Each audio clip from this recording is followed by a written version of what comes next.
Did this holistic doctor have it right? Were humans created to be slaves? Here on True Brew TV, we about to figure out just that. Let's go. I've read numerous creation stories, right? Whether it's the Dreaming Aboriginal creation story, Egyptian creation story with Ra Nu Shoot, American Hopi origin story, or the Dogon creation story by Amma.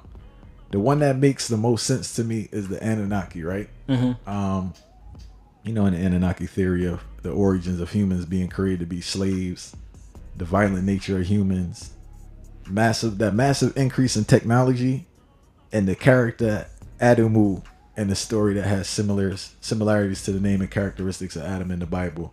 But the first thing I want to talk about, man, is the breakdown they have that human beings were created to be slaves. I know people don't like hearing it, but when I observe human beings fight on daily life, it just seems like not even the average, but majority of people, they need to be told what to do. They're not really into like fending for themselves. Yeah, I mean, when you look at it, biological entities that we call human beings have something called the worship gene. If anybody think I'm lying, just Google the worship gene in human beings. We have a worship gene.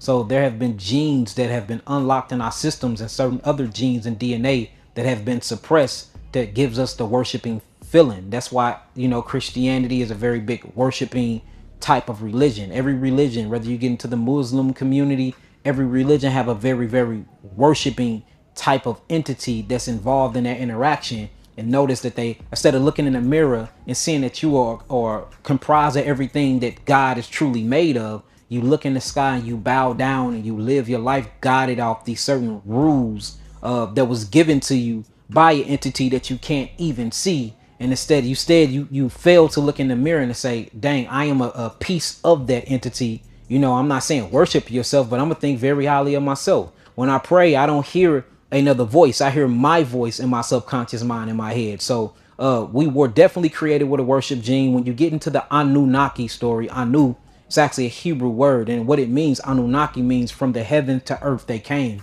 It makes total sense when you look at our genes, when you look at what we comprised of, when you look at different blood types, you know, O positive, A negative, something marked not only our blood, but something marked our genetics. And I think Elohim, when you get into Elohim, that's my last name, Yaki Elohim. Elohim just means Anunnaki. It's these group of beings. When God's in the Bible says, God said, let us, plural. It says, and God said, and Elohim said. Elohim is God. And so when you look at the word Elohim, it means God with an S, gods, plural.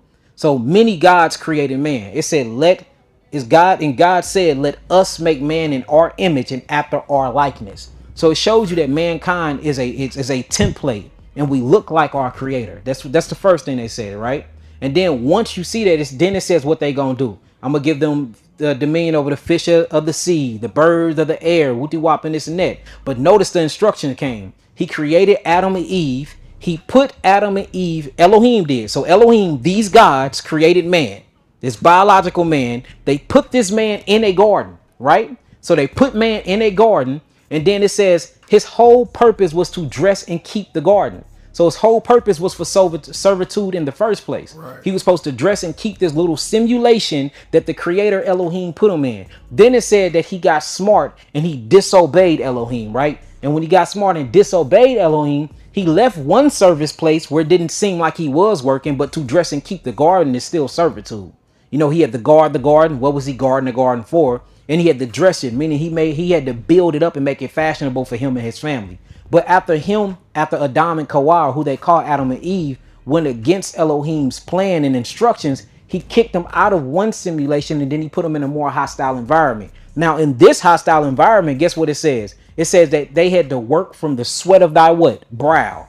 So now they went from this, you know, tilling the garden to this rigorous hard work. Then you start looking around in the book of Genesis. It's talked about how they worked in a place where there was gold, Havilah, where there was gold. It talks about that they gold mine. It talks about how they was working in the middle of four rivers, which where the garden was at. They kicked them out of the garden and put something called a Melachine or archangel in to keep them from getting back into paradise. And while they was outside of paradise, they literally had to work from the sweat of their brow. And if you read in the book of Enoch, or you read in the book of Jasher, or you read in the book of Adam and Eve, it shows how rigorous that work was. So when you even think about the creation of man and what was the whole point intended from them, even in a Bible aspect, Adam was created to work. But you know, there's a And I'm just speaking about the Bible. We're not even talking about the Sumerian tablets. We're not even getting into the Kemetic tablets. We're not getting into the Emerald tablets.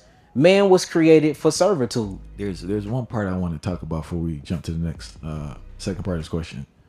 You would know this better than me. There's a verse in the Bible where Adam says he doesn't want to go out there with them, and it's kind of like a contradiction in a sense, because if that's the first man, who's the other people he doesn't want? I mean, even with Cain and Abel, Yeah. you know, Right. when Cain killed Abel, That's Cain that said that. yeah, right? Cain don't killed go out there. Abel, and you know, he basically he put a mark on Cain, and he put Cain outwardly in basically the world, and he put a mark on Cain, and he told everybody else not to kill him. So if it's only Cain and his family and all of this, then who was supposed to be killing Cain?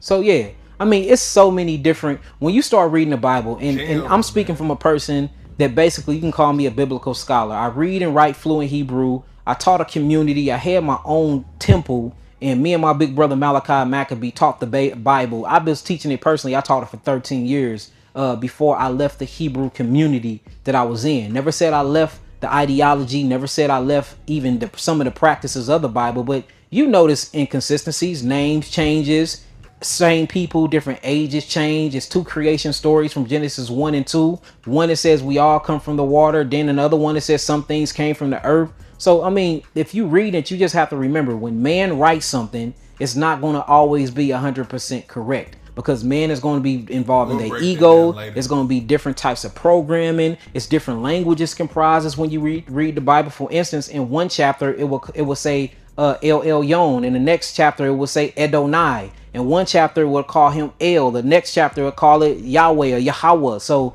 I mean, anybody know if you just do a little bit of research and read it slow and read it in its original language, which is Hebrew and Aramaic to Greek, I mean, you will see the inconsistencies. Now, I'm not knocking it for what it's doing, though, because it is taking you from your animalistic nature and it is reinventing you to become a newer being, high elevating into Christ consciousness or the key to chakra, which means it's taking you from your flesh and it's making you involve your flesh and connect it back to your spirit in a more advanced way to look at reality, for you can love yourself and love your brother as you love thyself. So when you look at it in that standpoint, I love it. Even when you get into the book of Genesis, or in Hebrew we call it Bereshith, chapter 1, verse 29, it talks about our original diet before sin actually happened in the garden, and Adam and Hawa was kicked out of the garden.